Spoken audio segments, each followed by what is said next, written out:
حالم کے پاس ہمیشہ پلانز ہوتے ہیں، پلان نہیں پلانز۔ وہ زور دے کر بولی، پلان اے، بی اور سی۔ اگر اے فیل ہو جائے تو سی پہ آ جائیں گے، وہ کام نہ کرے تو ڈی سوچ لوں گی۔ اور بیچارہ بی کیوں نہیں؟ تالیہ کے پلانز ہیں، تالیہ کی مرضی۔ وہ کندھے اچکا کے بے نیازی سے بولی، اور پھر سے سر صوفے کی پشت سے ٹکا کے خلا میں دیکھنے لگی۔ وہ 50 کا ہونے والا ہے، مگر کتنا ینگ لگتا ہے۔ جب وہ مسکراتا ہے تو اس کا ڈمپل پڑتا ہے، تم نے کبھی نوٹ کیا؟ تم 28 سال کی ہو، وہ 48 کا، تمہیں اس کے بارے میں نہیں سوچنا چاہیے، داتن اسی سنجیدگی سے بولی۔ اگر کسی کو اس کے بارے میں سوچنا چاہیے تو وہ ہوں میں۔ تالیہ کو جیسے کرنٹ لگا، بل بلا کے اس نے گردن موڑی اور موٹی کالی عورت کو سر سے پیر تک دیکھا۔ تم داتن؟ وہ حیرت اور صدمے سے گھرا بھی نہ سکی۔ ہاں، آخر وہ میری عمر کے قریب قریب ہے، داتن اب کے سادگی سے مسکرائی۔ تالیہ نے غصے سے ہونٹ بھینچ لیے۔ اور وہ تمہیں کیوں پسند کرے گا؟ کیونکہ عشق اندھا ہوتا ہے۔ اندھا ضرور ہوتا ہے مگر کلر بلائنڈ نہیں، وہ جل کے بولی تو داتن نے ساتھ رکھا کشن اٹھایا اور کھینچ کے اسے دے مارا۔ اس نے دونوں بازو آگے کر لیے تو وہ ان سے ٹکرا کے نیچے گر گیا۔ خیر، داتن نے خفگی سے چائے کا گھونٹ بھرا اور شانے اچکائے۔ ماڈرن سائنس نے گورا ہونے کے انجیکشن بنا لیے ہیں، پتلے ہونے کے پھر بھی نہیں بنائے، وہ اب کے مسکراہٹ دبا کے بولی۔ داتن نے ہاتھ چلا کے جیسے اس کی بات ہوا میں اڑائی۔ زیادہ خواب مت دیکھو اس کے، وہ تمہارے باپ کی عمر کا ہے۔ ارے ہاں، وہ ٹھہری، آنکھیں چمکیں۔ اس کی بیٹی آریانہ بھی تو کھوئی تھی نا، یا مر گئی تھی، مگر لاش نہیں ملی تھی۔ ہم نے سکہ چرانے اس کے گھر داخل ہی ہونا ہے نا، کیوں نہ تم آریانہ بن کے چلی جاؤ؟ تالیہ نے افسوس سے اسے دیکھتے گردن دائیں بائیں ہلائی۔ آریانہ 6 سال پہلے کھوئی تھی، جب وہ 7 سال کی تھی۔ اب اگر وہ زندہ بھی ہو تو 13 سال کی بچی ہوگی، اور میں 28 کی ہوں۔ تم آریانہ کی کوئی دوست یا ٹیچر بن کے بھی تو جا سکتی ہو نا۔ اپنی دبلی پتلی عقل پہ اتنا زور نہ دو، اور پلاننگ کا کام مجھ پہ چھوڑ دو۔ اور اگر اپنی چابی چرانے کے لیے مجھے فاتح رامزل سے ملنا ہی پڑا تو میں اس کی بیٹی بن کے نہیں جانے والی۔ پھر اس نے مسکرا کے چھت کو دیکھا اور جیسے خواب بنے۔ میں تو ایسی سچویشن بناؤں گی جس میں اس کو مجھ سے پہلی نظر میں محبت ہو جائے۔ ابھی تو تم کہہ رہی تھیں کہ تم اس سے ملی تھیں اور اس نے تمہاری تعریف بھی کی تھی، جیسے تمہیں تو معلوم ہی نہیں کہ میں جھوٹ بول رہی تھی۔ وہ اسی ڈھٹائی سے ترنت سے بولی، پھر صوفے سے اتری اور پیروں میں سلیپرز گھسیڑے۔ میں کے ایل کی سب سے ماہر اسکیم آرٹسٹ اس لیے ہوں مسز لیانا دانش صابری، کیونکہ جب میں اپنا کردار لکھتی ہوں تو دنیا مجھے اتنا اور ویسا ہی دیکھتی ہے جتنا اور جیسا میں ان کو دکھانا چاہتی ہوں۔ میں نے اب تک بہت سے رول کیے ہیں، مگر یہ رول سب سے دلچسپ ہوگا۔ فاتح اور میرے راستے کہیں نہ کہیں جا کر ملتے ہی ہیں، ہماری قسمت ایک دوسرے کے ساتھ جڑی ہے، اور میرے خواب کے مطابق ہم تینوں کے سروں پہ ہما پرندہ تھا، اور پھر ہم تینوں کی گردن میں پھندے تھے۔ اچھا یا برا، اس کیمپ کا انجام بہت دلچسپ ہوگا، موٹی مرغی، وہ عزم سے کہتی مسکرا کے آگے بڑھنے لگی تو داتن نے کپ نیچے کیا اور چونک کے اسے پکارا۔ تینوں؟ تیسرا کون؟ اس سوال پہ وہ بھی ٹھٹکی، جیسے حیرت سے سوچا ہو۔ ارے ہاں، اس دفعہ جب وہ منظر ذرا آگے چلا تو اس میں ایک تیسرا شخص بھی تھا۔ کون؟ موٹی جوش سے آگے ہوئی۔ تالیہ نے انگلی تھوڑی پہ رکھ کے آنکھیں اوپر کیے ذرا سا سوچا۔ میں نے اسے کہیں دیکھ رکھا ہے۔ تالیہ کو کبھی کچھ نہیں بھولتا مگر اس نے آنکھیں بند کیں۔ وہ نوجوان کون تھا؟ یاد نہیں آ رہا۔ یاد کرنے میں ناکام ہوئی تو سر جھٹک کے سیڑھیوں کی طرف بڑھ گئی۔ گڈ نائٹ داتن پیدو کا، صبح ملتے ہیں۔ کوشش کرنا میری نیند کے دورانیے میں تم میرے فریج کی ایسے ہی حفاظت کرو جیسے میرے رازوں کی کرتی ہو۔ فکر ہی نہ کرو، وہ چپتی نگاہوں سے اسے دیکھتے ہوئے اونچا سا بولی۔ تالیاں سیڑھیاں چڑھتی گئی تو اس نے جلدی سے کپ رکھا اور موبائل نکال کے اسکرین روشن کی، پھر گردن اٹھا کے احتیاط سے دیکھا۔ تالیہ اب باہر نہیں آنے والی تھی۔ داتن مسکرائی اور جلدی سے گوگل ٹیب میں ٹائپ کرنے لگی، پتلا ہونے کے لیے سرجری، اور فاتحانہ مسکراہٹ کے ساتھ گو بٹن دبا دیا۔ چند گھنٹے پیچھے واپس چلتے ہیں۔ تنگو کامل کے ڈرائنگ روم سے مہمان نکل کے راہداری میں آئے کھڑے تھے، جہاں کم عمر علی بن کامل نے فاتح رامزل کو شیشے کی ڈبیا میں سجا سکہ پیش کیا تھا۔ ویسے یہ اوریجنل نہیں ہے، اوریجنل میں ایک طرف نصیر منت دنیا و دین لکھا ہوتا ہے، مگر آئی لائک اٹ۔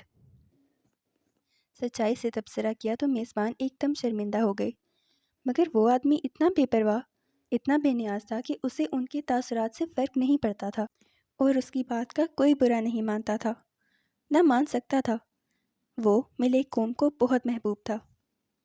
ایک ہی فقرے میں اس نے ایمانداری سے پسندیدگی کا اظہار بھی کر دیا، پھر ذرا ٹھہرا۔ اسرا، یہ تمہارے بریسلٹ کی طرح نہیں لگتا جو تمہیں ایش نے دیا تھا، ہے نا؟ مسکرا کے کہتے ہوئے اس نے باکس پیچھے کھڑے اپنے باڈی مین کی طرف بڑھا دیا۔ وہ آگے بڑھ گیا اور باڈی مین سکہ جیب میں ڈالتا آگے بڑھنے کو تھا کہ ٹھہرا، یوں ہی گردن موڑی، نظر دور پیچھے کچن کی چوکھٹ پہ کھڑی ملازمہ پہ پڑی۔ یہاں واضح روشنی تھی، تیز سفید لائٹس، اندر تو زرد فینسی لائٹس تھیں، اس لیے آتے جاتے ملازموں کی شکلوں پہ وہ غور نہیں کر سکا تھا، مگر یہاں وہ سفید روشنیوں میں نہائی کھڑی شل سی سوگوار سی اسے سکے کو دیکھ رہی تھی جسے باڈی مین جیب میں ڈال رہا تھا۔ اس نے ایک نظر اس کی آنکھوں کو دیکھا اور پھر مڑ گیا۔ باہر آیا تو گاڑیوں کے دروازے بند ہو رہے تھے۔ دعا سلامت الوداعی کلمات وہ اپنے نئے کوٹ اور ٹائی کو لاشعوری طور پہ درست کرتا اس سیاہ کار تک آیا جس کی پچھلی نشست پہ فاتح رامزل اور اس کی بیوی بیٹھ چکے تھے۔ ڈرائیور نے اسٹیئرنگ سنبھالا اور باڈی مین فرنٹ سیٹ پہ مستعد سا بیٹھ گیا۔ کار چل پڑی۔ اس نے بیک ویو مرر پہ نگاہ دوڑائی، پھر پیچھے بیٹھا فاتح رامزل جیب سے اینک نکال کر آنکھوں پہ ٹکا رہا تھا۔ پھر اس نے اسی جیب سے سیل فون نکالا اور اسکرین روشن کر کے دیکھنے لگا۔ باڈی مین نے ہاتھ بڑھا کے شیشہ ذرا سا ترچھا کیا تاکہ دونوں میاں بیوی دکھائی دیں۔ ڈرائیور نے ایک نظر اس پہ ڈالی مگر ٹوکا نہیں اور ڈرائیونگ کرتا رہا۔ اب شیشے میں وہ دونوں نظر آ رہے تھے۔ اسرا گردن موڑے کھڑکی کے باہر بھاگتے درختوں کو دیکھ رہی تھی۔ دونوں ہاتھ گھٹنے پہ اوپر نیچے رکھے ہوئے تھے اور ایک کلائی میں طلائی بریسلٹ دکھائی دے رہی تھی۔ تمہیں ان کے اینٹیک تحفے کے بارے میں ایسے نہیں کہنا چاہیے تھا فاتح، علی کو برا لگا ہوگا۔ علی کون؟ وہ اسکرین انگلی سے نیچے کرتے مصروف سا بولا۔ اسرا نے چہرہ موڑ کے مذمتی نگاہوں سے اسے دیکھا۔ شیلا کا بیٹا؟ اچھا، اس کا نام علی ہے؟ اس نے سر کو خم دیا اور سیل فون پہ ای میلز نیچے کرتا گیا۔ باڈی مین بار بار آئینے پہ نظر ڈالتا پھر ونڈ سکرین کے پار دیکھنے لگتا۔ وہ ملک کا سب سے محبوب کپل تھا، ان کو بار بار دیکھ کے بھی دل نہیں بھرتا تھا۔ تم نے استعفے والی بات کا جواب نہیں دیا۔ ہم یہ فیصلہ کر چکے تھے کہ تم ریزائن دو گے اور ہم امریکہ واپس چلے جائیں گے۔ فاتح نے جواب نہیں دیا، وہ اسکرین کو انگلی سے دباتا ٹائپ کر رہا تھا۔ اسرا چند لمحے کے لیے خاموش ہوئی۔ سرخ بھورے بالوں والی وہ خوبصورت عورت تھی، دبلی پتلی، سمارٹ سی۔ ماتھے پہ کٹے بال گرتے تھے اور باقی بالوں کو آدھا باندھ رکھا تھا۔ گردن میں موتیوں کا نیکلس تھا اور بھوری آنکھوں میں تلخی سی تھی۔ تمہاری انہی باتوں کی وجہ سے بہت سی لابیز ہمیں چھوڑ چکی ہیں۔ اپنے کیرزما اور فین فالوئنگ سے باہر نکل کے دیکھو تو تمہارا کوئی سیاسی مستقبل نہیں ہے۔ باریسن نیشنل کا چیئرمین منتخب ہونے کے لیے ہمیں فنڈز چاہیے جو ہمارے پاس نہیں ہیں۔ پہلے پارٹی الیکشن، پھر جنرل الیکشن، ہم کچھ بھی افورڈ نہیں کر سکتے۔ میرا بزنس پہلے ہی اشر بھائی کے قرضوں تلے دبا ہے، میں مزید قرضے نہیں لے سکتی۔ تم نے آج تک سیاست سے کچھ نہیں بنایا اور میں اس کی قدر کرتی ہوں، مگر اب میں مزید تمہیں ایک کھوکھلے خواب کے پیچھے پیسہ اور محنت لٹاتے نہیں دیکھ سکتی۔ وہ اب کی نرمی سے کہہ رہی تھی۔ وہ جواب دیے بنا موبائل کی طرف متوجہ رہا۔ ہمارے ساتھ کوئی لابی، کوئی سیاسی اتحاد نہیں ہے۔ اگر کوئی پارٹی کا صدر بننے کے لیے الیکشن میں کھڑا ہو سکتا ہے تو وہ تم نہیں ہو فاتح۔ تمہارے ٹویٹر فالوورز کے علاوہ ہمارے ساتھ کوئی نہیں کھڑا۔ وہ اشر ہے، ایش نوجوان ہے، ملیزیا کا جسٹن ٹروڈو۔ اس کے پاس پیسہ ہے، اس کے ساتھ سیاسی حلیف کھڑے ہیں، وہ ممبر پارلیمنٹ ہے اور محنت کر کے اس مقام پہ آیا ہے۔ میں اس لیے نہیں کہہ رہی کہ وہ میرا بھائی ہے، بلکہ وہ نوجوان نسل کا نیا لیڈر ہے۔ اس کی کیمپین میں زیادہ چام ہے۔ تم ایک زمانے میں بہت پاپولر تھے اور خدا کا شکر ہے کہ اب بھی ہو، مگر تمہارے غیر سیاسی فیصلوں نے تمہارا چام کم کر دیا ہے، تمہارے ووٹ کم ہو گئے ہیں۔ بہتر ہے کہ ہم عزت سے اس مونوپلی سے نکل آئیں اور اپنا بڑھاپا امریکہ میں آرام سے گزاریں۔ تمہیں میں نے کہا تھا کہ اگلے ماہ جب ایش باقاعدہ پارٹی چیئرمین کے انتخاب کا اعلان کرے گا تو تم اس کو انڈورس کرو گے اور اس کے حق میں دستبردار ہو جاؤ گے۔ تمہارا ووٹ بینک ایش کے حق میں چلا جائے گا اور یوں یہ ایک بہترین ہیپی اینڈنگ ہوگی۔ ایش ملیزیا کا اگلا وزیر اعظم ہے۔ تم اس نوشتہ دیوار کو جتنی جلدی ہو سکے پڑھ لو فاتح، اور اس طرح خاموش نہ رہو جیسے میں یہ اپنی گیلری کے لیے کر رہی ہوں۔ میں یہ ہم دونوں اور ہمارے بچوں کے لیے کر رہی ہوں۔ فاتح نے سیل فون اسکرین بجائی اور اینک اتار کے فولڈ کی، پھر دونوں چیزیں کو کوٹ کے اندرونی جیب میں ڈالا، چہرے پہ مسکراہٹ سجائے کھڑکی سے باہر آنکھیں جمائے کہنے لگا، ملیزیا کے دوسرے بچوں کی طرح مجھے بھی بچپن میں سب سے زیادہ ملے ادب کی جو کہانیاں پسند تھیں وہ ننھے غزال کی تھیں۔ ننھا چالاک ہرن، ماؤس ڈیئر، یہ ایک دم کٹا چوہے کی شکل والا ہرن ہوتا ہے جو تقریباً کتے جتنا ہوتا ہے۔ وہ چھوٹا سا تھا مگر جانوروں میں اس جیسا کون آرٹسٹ دوسرا کوئی نہ ہوگا۔ بہت عیار تھا وہ۔ ننھا کن چیل ہرن، کن چیل اسٹوریز کی ابتدائی داستانوں میں وہ ایک دھوکے باز، چور اور چرپ باز ہرن تھا۔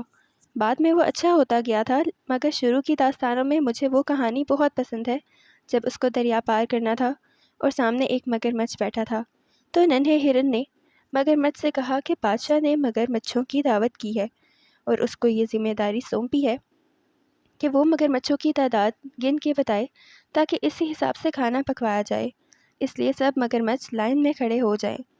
وہ کھڑکی سے باہر روشن عمارتوں کو بھاگتے دیکھ کر محظوظ سا بتا رہا تھا۔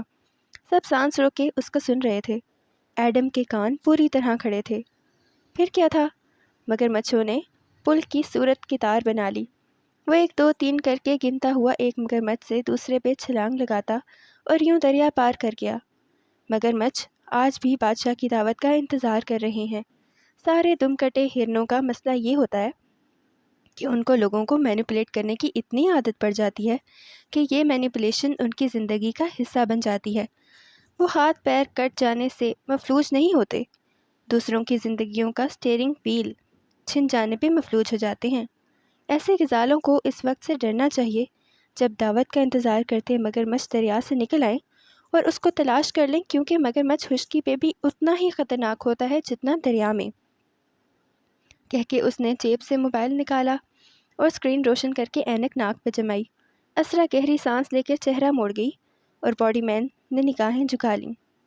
کیا فاتح صاحب نے اپنے سالے کو سنکچنیل دی ماؤس ڈیئر بولا تھا؟ عیار اور چال باز، وہ بھی اپنے ملازموں کے سامنے؟ یا اللہ، یہ امیر لوگ ملازموں کی موجودگی میں ایسے کیسے باتیں کر لیتے ہیں؟ ہمارے محلے میں تو یوں نہیں ہوتا، وہ دل ہی دل میں سوچ رہا تھا۔ کار سگنل پہ رکی تو ایڈم نے دیکھا ایک طرف سے چند بچے بینرز اٹھائے چلے آ رہے ہیں۔ شاید کوئی واک وغیرہ تھی جس کا اختتام ہو چکا تھا۔ وہ معمول کے انداز میں قریب سے گزر رہے تھے، مگر جیسے ہی ایک نے شیشے کے پار بیٹھے شخص کے جھکے چہرے کو دیکھا جس کو موبائل کی روشنی نے منور کر رکھا تھا، اس کی آنکھیں حیرت سے چمکیں۔ وہ فوراً پلٹا اور اپنے گروہ کو خوشی اور جوش سے چیخ کے پکارا، فاتح رامزل کی کار، جلدی آؤ! سگنل ابھی سرخ تھا۔ بچے اکٹھے ہونے لگے، ہنسی مسکراہٹوں کے ساتھ ایک دوسرے کو ٹہوکے دیتے ہوئے۔ ایک نے ڈرائیور کی کھڑکی کے قریب آ کر اپنا موبائل دکھا کے کچھ کہا تو باڈی مین نے گردن موڑی۔ سر، بچے شاید تصویر بنوانا یا ہاتھ ملانا چاہتے ہیں۔ Don't be over efficient Adam, یہ بچے ہیں، ووٹرز نہیں، اسرا تلخی سے بولی۔ باڈی مین نے خفت سے سر ہلایا اور بچوں کو دور ہٹنے کا اشارہ کیا۔ ننھے چہروں کی جوت بجھ گئی اور وہ پیچھے ہٹے۔ سگنل ہرا ہو گیا اور کار آگے چل پڑی۔ اسی پل فاتح نے موبائل سے نظریں اٹھائیں اور فرنٹ سیٹ پہ بیٹھے باڈی مین کو دیکھا۔ اور تم کون ہو؟ وہ بچوں کو نظر انداز کر گیا تھا۔ اس نے جلدی سے گردن موڑی اور تابے داری سے کہنے لگا، سر، میں ایڈم بن محمد ہوں، آپ کا باڈی مین۔ اور عبداللہ 11 دن کی چھٹی پہ گیا ہے تو اس نے اپنے محلے کے لڑکے کو کام کے لیے بھیج دیا۔ مجھے اس کی شکل پہ ترس آ گیا، اس لیے اسے رکھ لیا۔ ایڈم نام ہے اس کا، عذرا بیزاری سے بتانے لگی۔ آتے وقت یہ دوسری کار میں تھا۔ میں نے کہا اب آیا ہی ہے تو کام تو پورا کرے۔ ملیشیا میں آدم نام کو ایڈم رکھا اور بلایا جاتا ہے، اور یہ مسلمانوں میں عام ہے۔ سگنل کھل گیا اور ڈرائیور نے کار آگے بڑھا دی۔ فاتح نے پھر سے موبائل دیکھتے ہوئے بھاری روبدار آواز میں پوچھا، کیا کرتے ہو ایڈم؟ ایڈم کا چہرہ اتنی توجہ پہ تمتمانے لگا۔ سر میں فوج میں تھا، مگر صحت کے واجبی سے مسئلے پہ وہاں سے فارغ ہو گیا۔ پھر 2-3 جگہ پہ اپلائی کیا مگر نوکری نہیں ملی۔ والد صاحب ایک دکان پہ سیلز مین ہیں، ان کے ساتھ بھی کام کیا۔ ایک سیکیورٹی فرم سے پرائیویٹ باڈی گارڈ کی تربیت بھی لی۔ اب عبداللہ کی جگہ 11 دن کے لیے آیا ہوں۔ اور تم کیا باڈی گارڈز والا لباس پہن کر آ گئے ہو؟ اسرا نے پیچھے سے برہمی سے ٹوکا۔ تم فاتح صاحب کے باڈی گارڈ نہیں، باڈی مین ہو، اور ان دونوں میں بہت فرق ہوتا ہے۔ آئندہ نہ دیکھوں میں یہ سوٹ اوٹائے۔ اور یہ پستول، اس کا لائسنس ہے؟ ڈیش بورڈ کی طرف اشارہ کیا۔ جی میم، مجھے لگا باڈی گارڈ بننا ہے۔ وہ شرمندہ ہو گیا۔ خیر ٹھیک ہے، گن ساتھ لے کر گھوم سکتے ہو، مگر حلیہ درست کر کے آنا کل۔ وہ نخوت سے کہتی بات ختم کر کے کھڑکی سے باہر دیکھنے لگی۔ وان فاتح نے موبائل واپس جیب میں ڈالا اور اینک اتارتے ہوئے اسے مخاطب کیا۔ ووٹ کس کو ڈالا تھا تم نے ایڈم؟ ایڈم نے گردن موڑ کے اس کو دیکھا اور لمحے بھر کو چپ رہ گیا۔ پینے نقوش اور صاف رنگت کا وہ ایک عام سا ملے نوجوان تھا، اور سوٹائے اس پہ بہت نئے اور اوپرے لگ رہے تھے، جیسے مانگ کے پہنے ہوں۔ کسی کو نہیں سر، مجھے سیاست سے دلچسپی نہیں ہے۔ فاتح نے بے اختیار دونوں ابرو اٹھائے اور تعجب سے اسے دیکھا۔ تمہیں معلوم ہے ایڈم، کسی ملک کے لیے سب سے خطرناک آدمی کون ہوتا ہے؟ کرپٹ حکمران، اس نے گڑبڑا کے کہا۔ ہاں، مگر اس سے بھی زیادہ سیاسی جاہل خطرناک ہوتا ہے۔ وہ اس پہ نظریں جمائے بھاری آواز میں افسوس سے کہہ رہا تھا۔ وہ سیاسی جاہل جو سینہ تان کے کہتا ہے کہ اسے سیاست سے دلچسپی نہیں، بلکہ اسے تو سیاست سے نفرت ہے۔ ایسا آدمی نہ کچھ دیکھتا ہے، نہ سنتا ہے، نہ کرتا ہے۔ اس کو یہ معلوم نہیں ہوتا کہ سیاست پالیسیز بنانے کا نام ہے، اور آٹے دال چاول، دواؤں اور موبائل کریڈٹ کی قیمت سے لے کر ہر چیز کا تعین سیاستدان کرتے ہیں۔ اور اگر سیاسی جاہل اپنی رائے نہیں رکھے گا، سیاست میں ووٹ اور سپورٹ کے ذریعے حصے نہیں لے گا، تو وہ کرپٹ حکمرانوں کو مضبوط کرے گا، اور سڑکوں پہ بے حال پھرتے لوگوں، چور ڈاکوؤں، غریبوں، سب کا ذمہ دار وہ ہوگا۔ مجھے زیادہ خوشی ہوتی ایڈم اگر تم کہتے کہ تم نے میرے مخالف کو ووٹ ڈالا تھا، کیونکہ تب مجھے لگتا کہ میں ایک سیاسی خواندہ سے بات کر رہا ہوں، جس کی کوئی سوچ ہے، بھلے مجھ سے مختلف ہو، مگر کوئی نظریہ، کوئی رائے، کچھ تو ہے اس کے پاس۔ یہ انسان کی آزاد رائے ہوتی ہے جو ہمیں ایک دوسرے سے مختلف کرتی ہے، ورنہ ہم میں اور بھیڑ بکریوں میں کیا فرق ہے؟ آخر میں کندھے اچکا کے وہ کھڑکی سے باہر دیکھنے لگ گیا۔ ایڈم پہ تو گھڑوں پانی پڑ گیا۔ اس نے چہرہ بالکل جھکا دیا۔ دونوں میاں بیوی کو گھر اتار کے وہ کار سے نکلا اور چھٹی لے کر باہر آ گیا۔ آدھے گھنٹے کی بس کی خواری کے بعد وہ اپنے گھر کے باہر کھڑا تھا۔ ایک منزلہ چھوٹا سا گھر، جس کی چھت مخروطی تھی اور دیواریں لکڑی کی تھیں۔ کھڑکیاں اس پہر بھی روشن تھیں، ضرور اس کی ماں جاگ رہی تھی۔ وہ احتیاط سے دروازہ کھول کے اندر آیا اور کوٹ اتار کے اسٹینڈ پہ ٹانگا، پھر پلٹا تو دیکھا کچن کے دروازے پہ ویسے ہی چینی نقوش والی عورت کھڑی تھی۔ ایڈم، تم آ گئے، کھانا لاؤں؟ لکڑی کی راہداری میں سدا بہار پھولوں کی مہک پھیلی تھی۔ گھر میں جا بجا چھوٹے برتنوں، ٹین ڈبوں اور بوتلوں میں پودے اور بیلیں لگی تھیں۔ بھوک نہیں ہے ماں، وہ بددلی سے سر جھکائے کہتا آگے آیا۔ پاپا سے کہنا کہ یہ سوٹ دکان پہ واپس کر دیں، کل سے مجھے دوسرے قسم کے سوٹ پہننے ہوں گے، 2 پیس ٹائپ۔ مگر گارڈز تو ایسے ہی سوٹڈ بوٹڈ رہتے ہیں نا؟ ادھیڑ عمر عورت حیران سی ہو گئی، مگر وہ چہرہ لٹکائے کچن میں داخل ہوا اور کرسی کھینچ کے خاموشی سے بیٹھ گیا۔ عبداللہ نے کہا تھا مجھے باڈی مین بننا ہے، میں سمجھا وہ باڈی گارڈ ہی ہوتا ہے۔ باڈی مین کیا ہوتا ہے؟ ماں نے اچنبے سے کہتے سامنے والی کرسی کھینچی۔ چھوٹا سا کچن نفاست سے صاف کیا گیا تھا اور کھڑکی پہ جالی دار پردے لہرا رہے تھے۔ وہاں بھی چھوٹے چھوٹے سے سرسبز پتوں والے گملے رکھے تھے۔ ایڈم نے بھرجا ہوا چہرہ اٹھایا اور ماں کا چہرہ دیکھا۔ باڈی مین پرسنل ایڈ کو کہتے ہیں ماں، جیسے سیکرٹری یا اسسٹنٹ؟ نہیں ماں، سیاستدانوں کے سیکرٹری بڑے لوگ ہوتے ہیں، پولیٹیکل سیکرٹری الگ، پرسنل سیکرٹری الگ، باڈی گارڈز بھی ماہر تربیت یافتہ کمانڈرز ہوتے ہیں۔ میں صرف باڈی مین ہوں، پرسنل ایڈ۔ جب انہیں پیاس لگے تو پانی پکڑانا ہے، جب وہ کھانا کھانے لگیں تو نیپکن سامنے کرنا ہے، جب وہ دستخط کرنے لگیں تو قلم کھول کے ان کے ہاتھ میں تھمانا ہے، ہر وقت مستعد اور تیار ان کے قریب رہنا ہے کہ کہیں ان کو کسی چیز کی ضرورت نہ پڑے۔ یعنی کہ نوکر؟ وہ دھک سے رہ گئیں۔ نوکر بھی فلپینو ہوتے ہیں، ایجنسی سے کانٹریکٹ کر کے آتے ہیں ماں۔ نوکر بہتر ہوتے ہیں، باڈی مین تو ایک نو باڈی ہوتا ہے بس۔ چند دن کی بات ہی تو ہے، پھر ختم ہو جائے گی یہ نوکری۔ اس کے بعد میں کیا کروں گا؟ 2 ماہ بعد میری شادی ہے اور میرے پاس نوکری تک نہیں ہے۔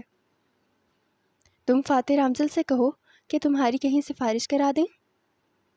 او میری بھولی ماں، ایڈم نہ چاہتے ہوئے بھی ہنس دیا۔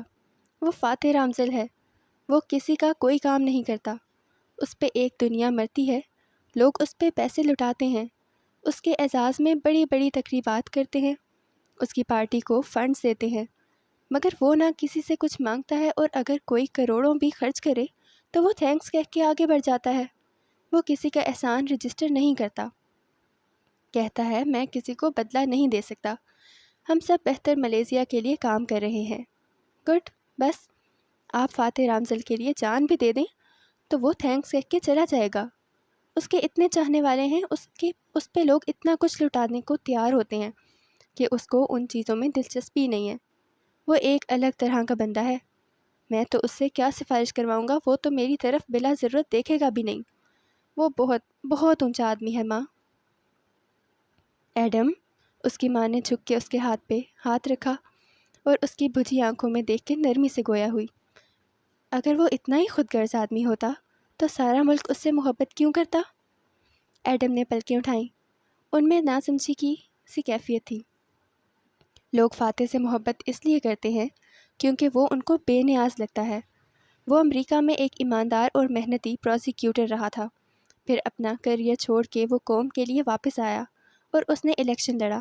اپنے حلقے میں اس نے سکولز بنائے، کالجز بنائے، اس نے لوگوں کے لیے کام کیا اور وہ دن بدن مشہور ہوتا گیا۔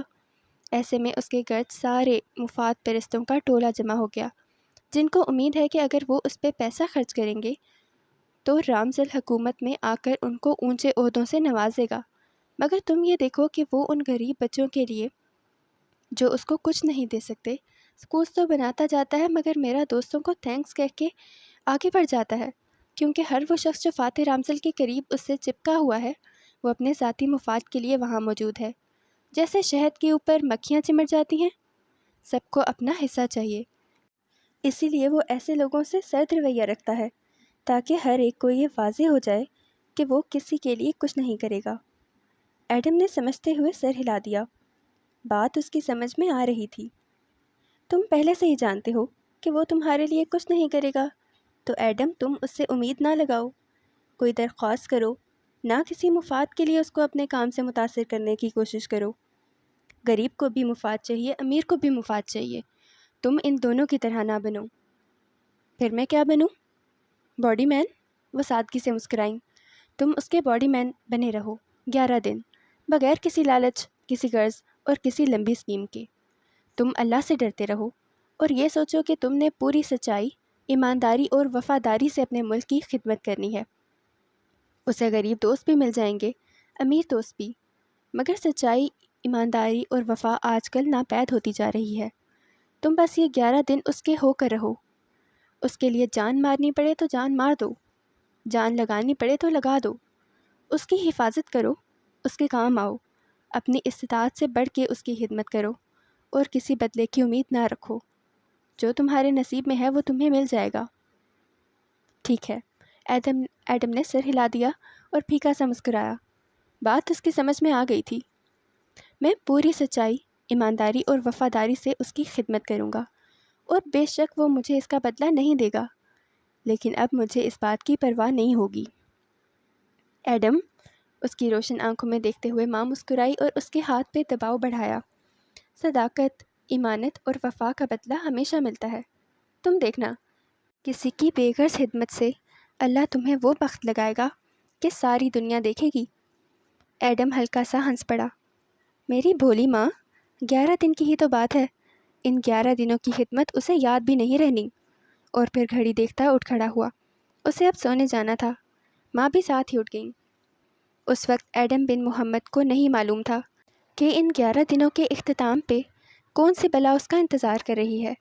اگر وہ جانتا ہوتا تو فاتح رامزل کی ملازمت تو درکنارہ، وہ اس شہر، اس ملک کو ہی چھوڑ کے کہیں دور بھاگ جاتا۔ اگلی صبح منہ اندھیرے جو بارش شروع ہوئی تو سورج نکلنے تک کے ایل بھیگتا ہی رہا۔ کے ایل میں ہر دوسرے تیسرے روز بارش ہوا کرتی تھی۔ اگر 4-5 دن خشک گزر جائیں تو مسجدوں میں بارش کے لیے دعا کروائی جاتی تھی۔ ملیشیا ایک مسلمان ملک تھا۔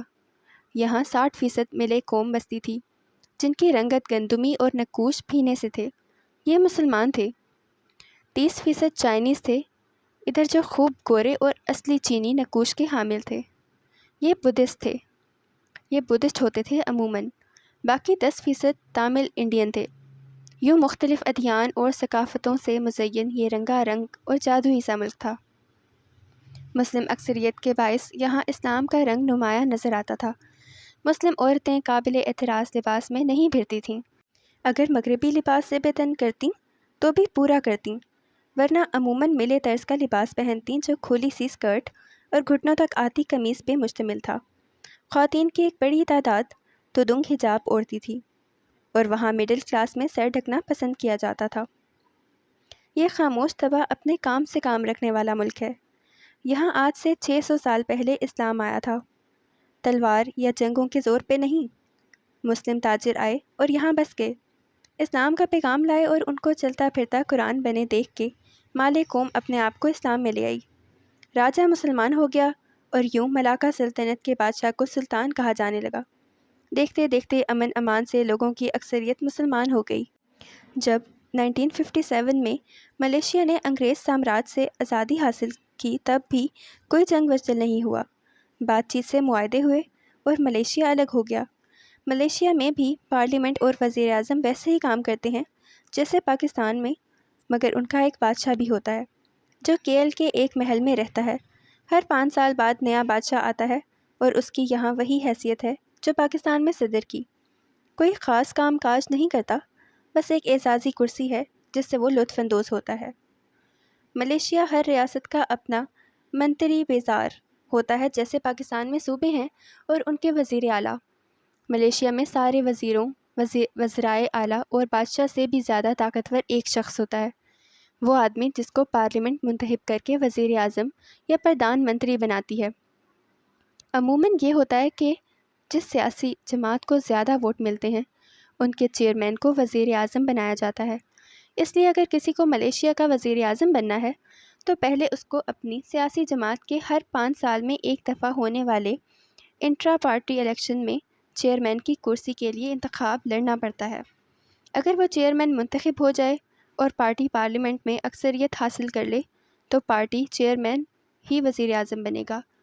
وہاں پارٹی چیئرمین ہر 5 سال بعد منتخب ہوتے ہیں۔ اولاد کو وراثت میں پارٹی نہیں دی جاتی۔ 90 کی دہائی تک ملیشیا کچرے کا ڈھیر ہوتا تھا، بھوکا، کمزور اور لٹا پٹا ملک جس کو کرپشن کا کینسر کھائے جا رہا تھا۔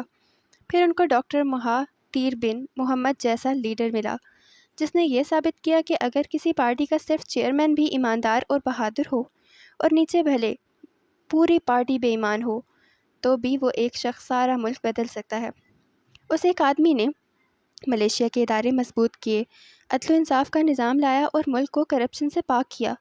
نتیجتاً ملک خوشحال ہونے لگا، سیاح آنے لگے، ملیشیا کی خوبصورتی کے چرچے ہونے لگے اور ملک دولت اور ترقی سے مالا مال ہوتا گیا۔ لوگ حکومت سے اتنے خوش تھے کہ بار بار اسی پارٹی کو منتخب کرتے تھے۔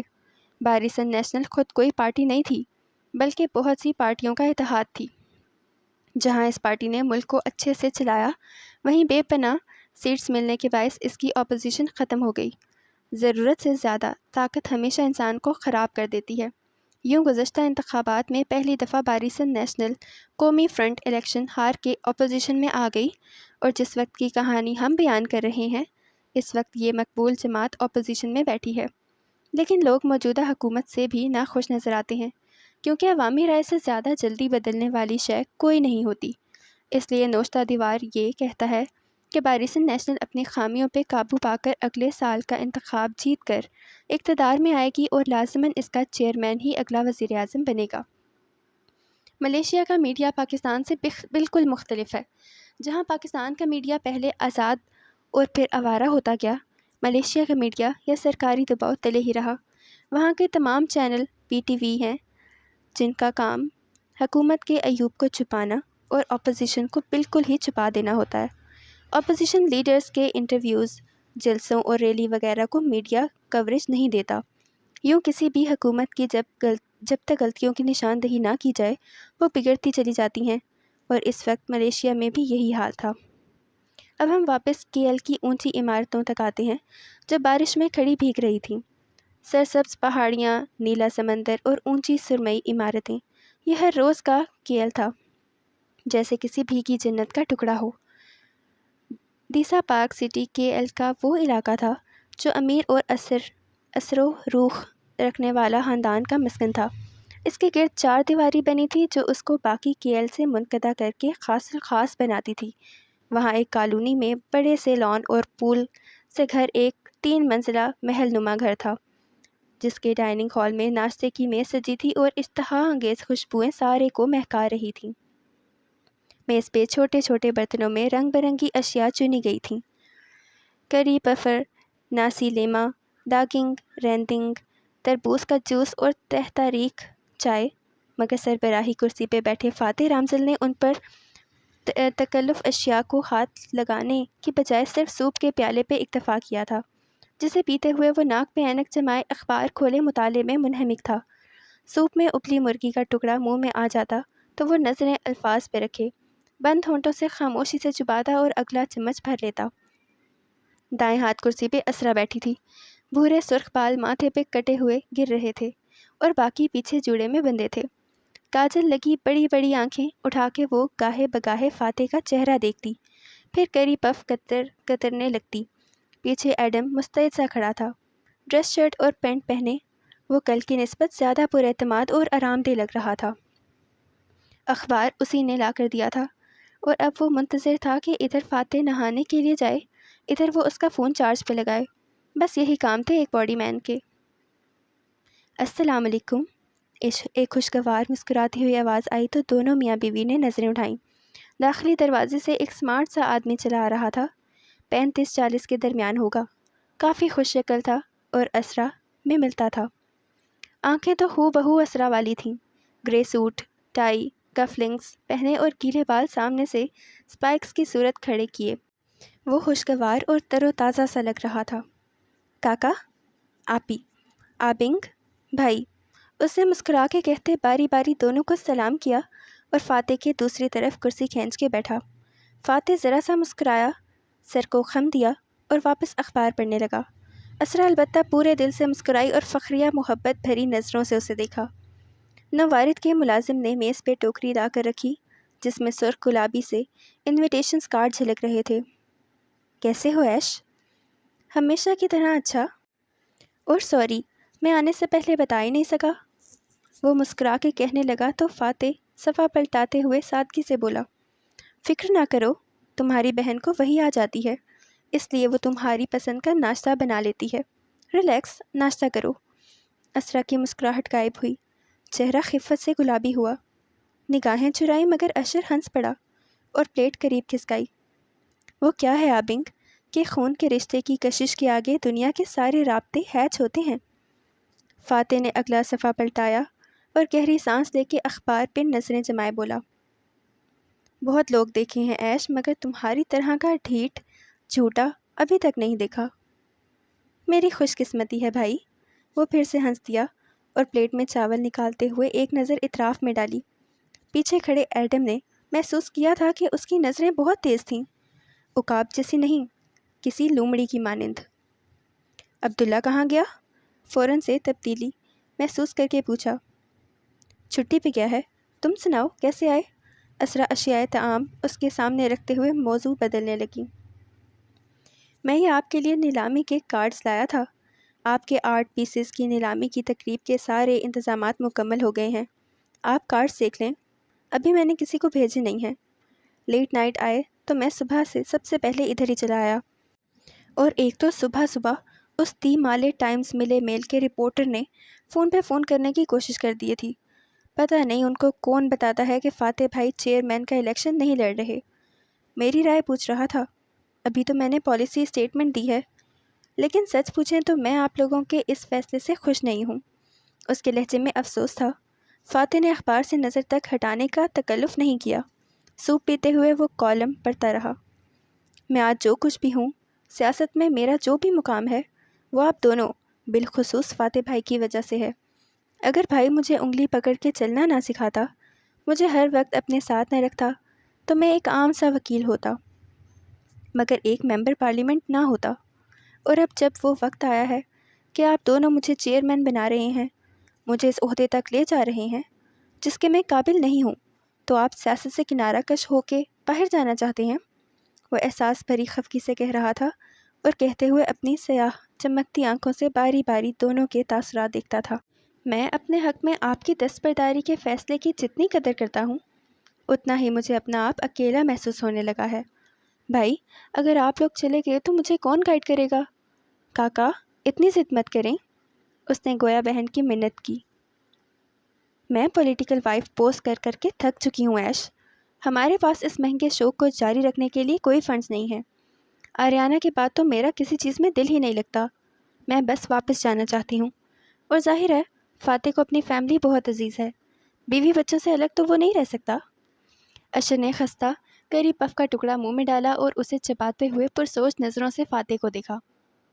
آبنگ، آدمی کو آپ جیسا جمہوری بھی نہیں ہونا چاہیے۔ میرے حق میں دستبرداری کی میں بہت قدر کرتا ہوں، مگر یوں ملک چھوڑ کے؟ تمہیں کس نے کہا کہ میں دستبردار ہو رہا ہوں ایش؟ اس نے اینک اتارتے ہوئے اور اخبار چہرے کے سامنے سے ہٹاتے ہوئے ٹھنڈی نظروں سے ایش کو دیکھ کے کہا تو لمحے بھر کو نوجوان سیاستدان کی رنگت اڑ گئی، مگر وہ سنبھل کے مسکرا دیا۔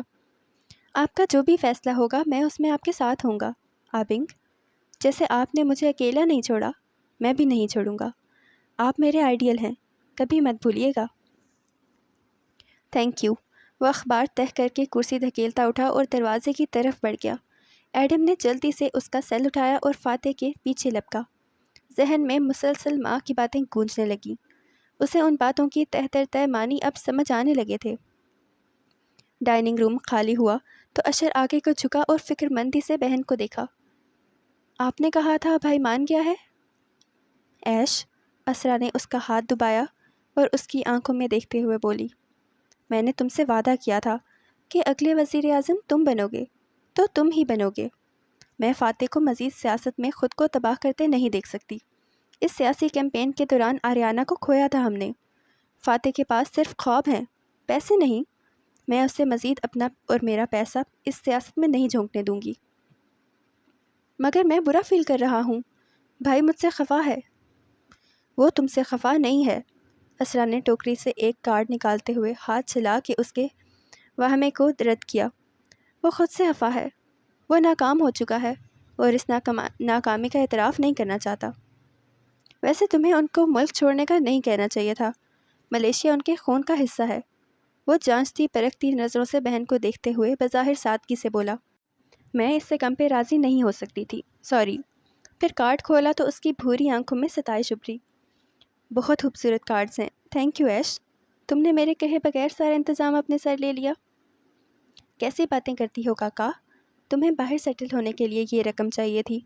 اتنے سالوں سے اتنی بڑی آرٹ گیلری کی مالک رہی ہو، اب اس سارے آرٹ کو فروخت کرنے کے لگی ہو تو اونے پونے داموں تو نہیں بیچنے دوں گا نا ان سب کو۔ ایک دنیا شریک ہوگی اس میں۔ زبردست۔ نیلامی کی رقم کا 1/4 چیریٹی میں جائے گا، اور اسی چیز کو بنیاد بنا کے ہم اس کی تشہیر کریں گے، وہ جوش سے بتا رہی تھی۔ پھر جیسے یاد آیا، جمعرات کی سپہر وہ کویتی امیر میری گیلری آئیں گے۔ کون سے کویتی؟ تم اور فاتح ایک جیسے ہو، بار بار بھول جاتے ہو۔ میں نے بتایا تھا نا کہ ایک کویتی امیر ہمیں نیلامی کے لیے ایک نادر پینٹنگ کا عطیہ دے رہے ہیں۔ اسپائلنگ کی پینٹنگ، گھائل غزال، زخمی ہرن۔ وہ ایک مشہور آرٹ کلیکٹر ہیں، اور جس وقت وہ گیلری آئیں تو تمہیں وہاں ہونا ہے، لازمی۔ سیاستدانوں کی بیویوں کو لوگ عطیے صرف سیاستدان سے تعلقات بنانے کے لیے دیتے ہیں۔ ان کا کوئی کام وغیرہ ہو تو تم کر دینا۔ فاتح سے تو مجھے کوئی امید نہیں ہے، وہ بے رخی سے کہہ کے کارڈ کو دیکھ رہی تھیں۔ شور، مگر پینٹنگ کو کسی ایکسپرٹ سے چیک ضرور کروانا، نکلی نہ نکلے۔ ظاہر ہے کراؤں گی، ایسے ہی تو نیلامی پہ نہیں رکھ دوں گی نا، میری کریڈیبلٹی کا سوال ہے۔ وہ اب کارڈز واپس ڈال رہی تھیں۔ اشر نے ایک نظر کھڑکیوں کو دیکھا جن پہ ٹپ ٹپ قطرے برس رہے تھے، اور پھر اٹھ کھڑا ہوا۔ چلتا ہوں کاکا، آج بہت کام ہے۔ اسرا نے چہرہ اٹھا کے محبت بھری نظروں سے اشر کو دیکھا۔ تم شادی کر لو اشر۔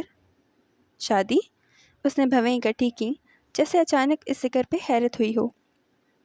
ہاں ایش، کسی اعلیٰ خاندان کی خوبصورت لڑکی سے شادی کر لو۔ ملیشیا کے لوگوں کو کیا اچھا لگتا ہے؟ ان کے لیڈر کی ایک مثالی خوبصورت بیوی اور 2 بچے ہوں، پرفیکٹ فیملی۔ تمہاری ریٹنگز بھی اوپر جائیں گی اور شہرت بھی بڑھے گی۔ وہ تھوڑی کھجاتے ہوئے سوچنے لگا، مگر کاکا اتنی پرفیکٹ لڑکی کہاں سے ملے گی؟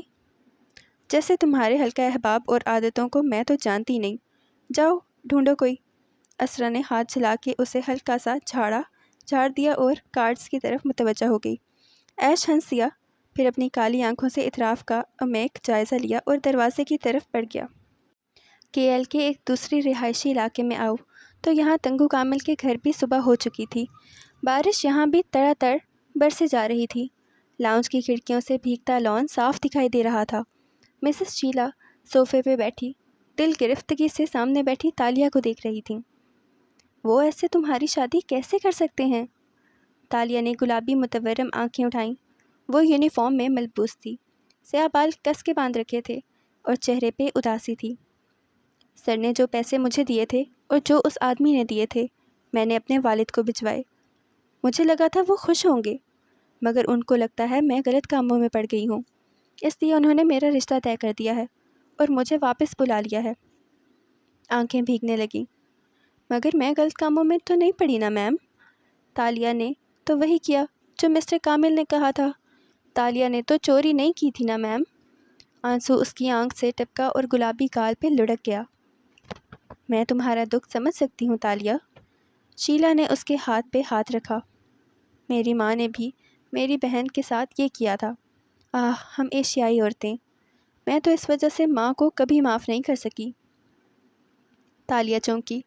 مگر آپ کو تو اپنی والدہ سے بہت محبت تھی نا؟ آپ نے بتایا تھا کہ انہوں نے آپ کو ایک تاج دیا تھا جو آپ نے اپنے بیٹے کی بیوی کے لیے سنبھال رکھا ہے۔ کون سی محبت؟ سوتیلی ماں تھی وہ ہماری، اس کا دیا زیور بھی پہننے کو دل نہیں چاہتا میرا، قیمتی نہ ہوتا تو سنبھال نہ رکھتی۔ انہوں نے نخوت سے سر جھٹکا تو تالیہ کا منہ کھل گیا۔ ایک بے بس سی نظر اوپر ڈالی جہاں سڑی کے لاکر میں وہ اس تاج کو ان پہ رحم کھا کے چھوڑ آئی تھی۔ کاش خام خواہ انسانیت کے چکر میں نہ پڑی ہوتی۔ ہائے، وہ کتنا پیارا اور قیمتی تھا، کاش موٹی کی بات سن لی ہوتی۔ میں چلتی ہوں میم، اور اگر آپ لوگ کبھی لاہور آئیں تو میرے پاس ضرور آئیے گا۔ ہم لاہور کے لوگ بہت پیارے ہوتے ہیں، کھلے دل کے مہمان نواز اور کھاتے پیتے سے۔ وہ بادل نخواستہ کہتی چھتری اٹھی تو وہ بھی کھڑی ہو گئیں۔ انشاءاللہ، کیوں نہیں؟ وہ مسکرا کے بولی، پھر پرس کھولا۔ اپنی باقی تنخواہ لیتی جاؤ۔ نہیں میم، سر نے اتنا کچھ دے دیا ہے، میں اب مزید کچھ نہیں لوں گی۔ وہ فوراً پیچھے ہٹ گئی اور سختی سے گردن دائیں بائیں ہلائی۔ انہوں نے زبردستی تھمانے چاہے تو تالیہ نے ہاتھ پیچھے کر لیے۔ نہیں میم، میں نہیں لوں گی۔ اچھا، میں کچھ اور کر سکتی ہوں تمہارے لیے؟ وہ خلوص سے پوچھ رہی تھیں۔ تالیہ نے بدقت اپنے خفا جذبات کو چہرے پہ آنے سے روکا۔ ماں کے زیور کے قصے کیوں سنائے تھے آخر پھر؟ تالیہ، تم نے وہ کیوں چھوڑ دیا؟ بس دعا میں رکھیے گا۔ کیوں نہیں تالیہ، اللہ تمہاری مدد کرے گا، تم اتنی اچھی، صاف اور سچے دل کی مالک جو ہو۔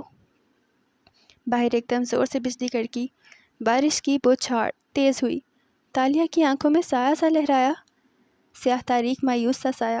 دل ایسے ڈوبے ڈوبا جیسے نیلے سمندر میں ٹوٹا ہوا جہاز ڈوب جاتا ہے۔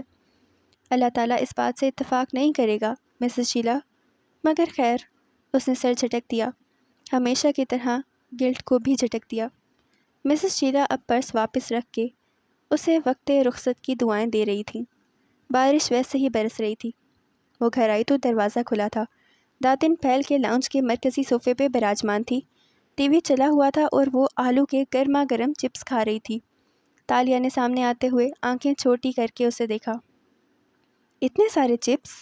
ایک مشکوک نظر اوپن کچن کے کاؤنٹر پہ ڈالی۔ اور اتنے سارے جھوٹے برتن ظاہر کر رہے ہیں کہ تم کب سے بیٹھی بس کھا رہی ہو۔ یقیناً رات دیر تک جاگتی رہی تھیں۔ وہ دونوں ہاتھ کمر پہ رکھے سامنے پھیلے بکھراوے کو دیکھنے لگی۔ کاغذات، لیپ ٹاپ، کتابیں، یہ کام تو تم نے صبح اٹھ کے میرے جانے کے بعد شروع کیا ہوگا۔ پھر رات بھر جاگ کے کمپیوٹر پہ کیا کرتی رہی تھی؟ مجھے سوچنے دو۔ تالیہ نے انگلی سے گال پہ دستک دی اور پھر اوپر چھت کو دیکھتے ہوئے سوچا، جب داتن ساری رات کمپیوٹر پہ بیٹھے اور اتنا کھائے اور صبح اس کے چہرے پہ یہ پچھتاوا بھری خاموشی ہو تو اس کا یہی مطلب ہوتا ہے کہ تم رات بھر گوگل پہ دبلے ہونے کے طریقے دیکھتی رہی تھیں۔ داتن جو ناک پہ اینک جمائے اسکرین کو دیکھ رہی تھی، اس بات پہ نظریں اٹھا کے اسے گھورا۔ اور تمہیں یہ کیسے معلوم ہوا؟ تمہاری آنکھوں کے گرد لکیروں میں لکھا ہے بوڑھی عورت۔ تم جھوٹ بول رہی ہو، تم نے صبح میرے لیپ ٹاپ کی ہسٹری چیک کی ہوگی۔ ظاہر ہے میں نے ہسٹری چیک کی تھی۔ وہ کھلکھلا کے ہنس دی اور اس کے ساتھ صوفے پہ آ بیٹھی، پیروں کی کینچی بنا کے میز پہ رکھ لیے۔ اتنا ہلکان نہ ہوا کرو داتن، تم اب پتلی نہیں ہو سکتی۔ پتلا ہونے کے لیے عمر کی شرط نہیں ہے، انسان کسی بھی عمر میں دبلا ہو سکتا ہے۔ انسان ہو سکتا ہے نا، برائلر مرغیاں نہیں۔ وہ کہہ کے زور سے ہنسی۔ ویسے دیکھا ہے تم نے کبھی کسی مرغی کو ڈائٹنگ کرتے؟ سوپ اور ابلی سبزیاں کھاتے؟ نہیں نا؟ داتن نے خفگی سے ناک سے کوڑی اور اسے درزیدہ نظروں سے دیکھا۔ بہت خوش نظر آ رہی ہو، خیر ہے؟ ہاں نا، تنگو کامل کے گھر سے استعفیٰ دے آئی ہوں، بقایا تنخواہ بھی ان کو صدقہ کرائی ہوں، جلد ان کو اس کی ضرورت پڑے گی۔ افسوس سے سر ہلایا، اپنی انسانیت کا نتیجہ گول کر گئی۔ خیر، اب ہم فاتح رامزل پہ کام کرنا شروع کریں گے۔ میں فریش ہو کے آتی ہوں اور پلان بناتی ہوں، کہہ کے اس نے پیر نیچے اتارے اور جھک کے جوتے کھولنے لگی۔ چونکہ تالیہ کے بال جوڑے میں بندھے تھے، گردن کی پشت پہ گول سا جلنے کا نشان دکھائی دے رہا تھا۔ داتن اس کو دیکھے گئی، پھر موبائل نکالا اور ہاتھ اونچا کر کے اس نشان کی تصویر لی۔ کیا کر رہی ہو؟ میری جیسی پتلی تم اگلی 10 زندگیوں میں بھی نہیں ہو سکتی۔ تالیہ جوتے اٹھاتے سیدھی ہوئی، اسے چڑھانے کو بولی اور سیڑھیوں کی طرف بڑھ گئی۔ داتن نے کچھ نہیں کہا، بس اسکرین کو زوم کر کے اس نشان کو غور سے دیکھنے لگی۔ اس کی سیاہ موٹی موٹی آنکھوں میں اچنبھا سا تھا۔ اس نے تصویر موبائل سے لیپ ٹاپ میں ڈالی اور اس کا پرنٹ آؤٹ نکالا اور پھر اس کاغذ کو تہہ کر کے اپنے پرس میں رکھ لیا۔ وہ فریش ہو کر آئی تو داتن اس تصویر لینے کا ہر نشان مٹا چکی تھی۔ تالیہ نے گیلے سیاہ بال تولیے میں لپیٹ رکھے تھے اور پیروں میں سلیپرز پہن رکھے تھے۔ وہ سامنے والے صوفے پہ آلتی پالتی کر کے بیٹھی اور بولی، تو ہم کیا جانتے ہیں فاتح رامزل کے بارے میں؟ فاتح رامزل، جس کے نام کے ساتھ وان لگتا ہے۔ اور تم جانتی ہو تالیہ کہ وان ملیشیا میں ان لوگوں کے ناموں کے ساتھ لگتا ہے جو اوپر سے شاہی خاندان میں سے تھے، مگر پھر کسی ایک نے کسی عام آدمی سے شادی کر لی تو ان کی نسل میں ملاوٹ ہو گئی۔ کیل کی سڑک پہ وہ سیاہ لمبی کار دوڑ رہی تھی اور پچھلی سیٹ پہ بیٹھا فاتح کھڑکی کے باہر دیکھ رہا تھا، آنکھیں پرسوچ انداز میں چھوٹی کر رکھی تھیں اور مسلسل تھوڑی کو انگوٹھے سے رگڑ رہا تھا۔ فرنٹ سیٹ پہ تابے داری سے بیٹھا ایڈم گاہے بگاہے آئینے میں اپنے مالک کو دیکھ لیتا تھا، عارضی مالک کو۔ اس نے سوچ کی تصحیح کی۔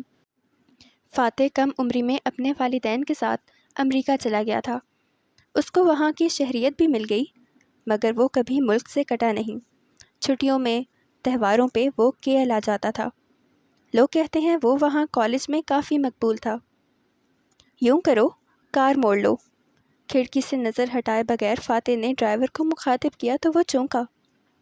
سر، ہم پارلیمنٹ نہیں جا رہے۔ اس کے وقت کا ایک ایک منٹ ڈائری میں لکھا ہوتا تھا۔ ایسے میں تبدیلی؟ شمس کے گھر کی طرف لے چلو۔ مگر سر، کیا آج آپ سیشن اٹینڈ نہیں کریں گے؟